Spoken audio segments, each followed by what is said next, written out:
नमस्कार दोस्तों, एक बार फिर से आपका स्वागत है आज की इस प्यारी सी सुबह में नीलम बौद्ध ब्लॉग के साथ।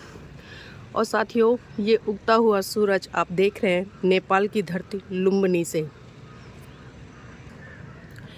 ये वही लुम्बिनी है जहाँ पर महाकाणी तथागत बुद्ध ने सिद्धार्थ के रूप में जन्म लिया था।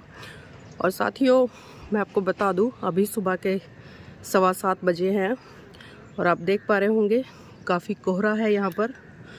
और आज जो तारीख है वो है 28 फरवरी। और 28 फरवरी की सुबह में आप देख सकते हैं यहाँ का ये जो नज़ारा है, चारों तरफ कोहरा ही कोहरा, काफ़ी ठंड है। और इंडिया और यहाँ का जो समय है लगभग उसमें 1 घंटे का अंतर पाया जाता है। इंडिया में फिर भी नॉर्मल मौसम हो गया है इस समय में, लेकिन अभी यहाँ पर ठंड का जो प्रकोप है वो दिखाई दे रहा है। और अभी सूरज हल्का सा आपको बादलों के बीच में से दिखता हुआ, रोशनी ज़्यादा साफ नहीं है लेकिन फिर भी बिल्कुल, आप देखिए मैं थोड़ा जूम करके दिखाती हूँ। हल्की हल्की छटा सुबह सूरज की किरणों की आपको दिखाई दे रही होगी। और आज मैं नेपाल लुम्बिनी में आपको भ्रमण कराऊंगी। अगर साथियों मैं दोनों देशों की करेंसी की बात करूं तो जिस तरह से भारत में जो 100 रुपये है, नेपाल में उसकी वैल्यू हो जाती है 155 रुपये। यानी कि 100 रुपये आपके 155 रुपये में चलेंगे तो जो भारत की करेंसी है उसकी वैल्यू नेपाल में ज़्यादा है, मतलब 55 रुपये ज़्यादा है। लास्ट टाइम आए थे जब हम 60 रुपये थी, तो इस समय कीमत घट रही हुई है तो 5 रुपये का फ़र्क है। और यहाँ पर जो भी आपको मिलेगा नेपाल करेंसी में मिलेगा।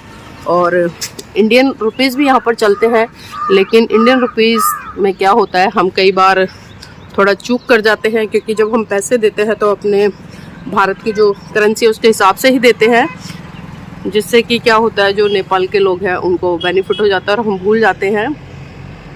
तो जब भी आप आए तो आप सबसे पहले बॉर्डर पर जब एंट्री करेंगे तो वहाँ पर आप अपनी करेंसी को एक्सचेंज कराएं, मतलब जो भारत की करेंसी है उसको नेपाल की करेंसी से एक्सचेंज कराएं, वहीं से आप पैसा ले लें। और जब बॉर्डर से एंट्री करते हैं तो आपके तमाम, अगर गाड़ी लेके आते हैं तो आपके सारे डॉक्यूमेंट्स चेक होते हैं, आपका भंसार कटता है।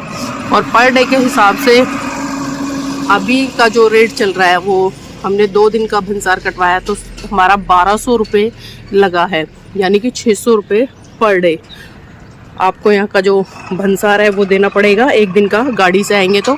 और आप वैसे आएंगे बस से तो आपको बस की सुविधा भी है। तो अगर आप अपनी गाड़ी लाने में समर्थ है तो अपनी गाड़ी लाएं, क्योंकि आप अपनी गाड़ी लाएंगे तो आप अच्छे से यहाँ पर विज़िट कर पाएंगे हर तरह से। और यहाँ पर साथियों देखिए सोलर सिस्टम प्लांट लगे हुआ, उसी से यहाँ पर जो पानी की व्यवस्था है, नीचे जो होटलों में पानी जाता है वो यहीं से होकर जाता है। और अब मैं थोड़ा सा नीचे लेकर चलना चाहूँगी, हमारे जो साथ आए हैं सभी उठ चुके हैं तो उनसे भी मुलाकात कराती हूँ। आइए मैं आपको नीचे लेकर चलती हूँ। अभी मैं होटल के टॉप पर थी।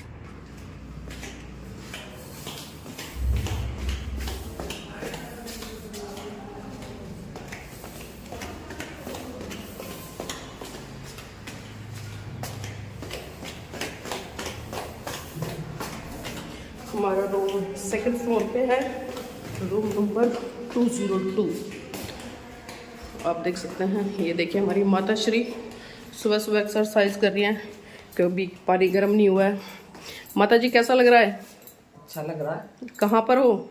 नेपाल में। नेपाल में क्या देखने आए हो नेपाल में?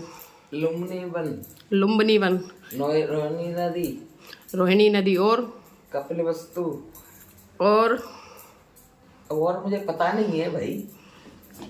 तो कैसा लग रहा है यहाँ पर आकर? मुझे तो बहुत अच्छा लग रहा है। बहुत अच्छा लग रहा है। खाना कैसा लगा रात को? बहुत बढ़िया। और पैसे कैसे थे खाने के? बहुत बढ़िया। वो भी बहुत बढ़िया। तो आप हंसी से समझ गए होंगे किस लिए बढ़िया बोल रहे हैं। क्योंकि सारे यहाँ पर खाते हैं, पैसे तो लगते ही हैं। यहाँ पर चीज़ें कॉस्टली है। बड़ा साधारण सा खाना है और उसका रेट बड़ा हाई फाई है, क्योंकि वो हमें चुकाना जरूर पड़ेगा क्योंकि हम आए हैं तो। और ये छोटा सा रूम है और यहाँ जो नेपाल करेंसी है उसके अकॉर्डिंग हमने इस रूम को आई थिंक 1000 या 1200 रुपये में लिया है। तो आप करेंसी देते वक्त थोड़ा ध्यान रखें, बस मैं यही कहूँगी, क्योंकि करेंसी एक्सचेंज करा लेंगे तो आपको सुविधा होगी, और करेंसी एक्सचेंज नहीं कराएंगे तो जगह जगह आपको डाउट होगा कि इतने देने हैं। और हम इंडिया करेंसी को ही कई बार नेपाल करेंसी के तौर पर गिन कर दे देते हैं। देखिए यहाँ पर पंचशील के झंडे भी लगे हुए हैं इस होटल पर, इसका नाम पदम होटल है।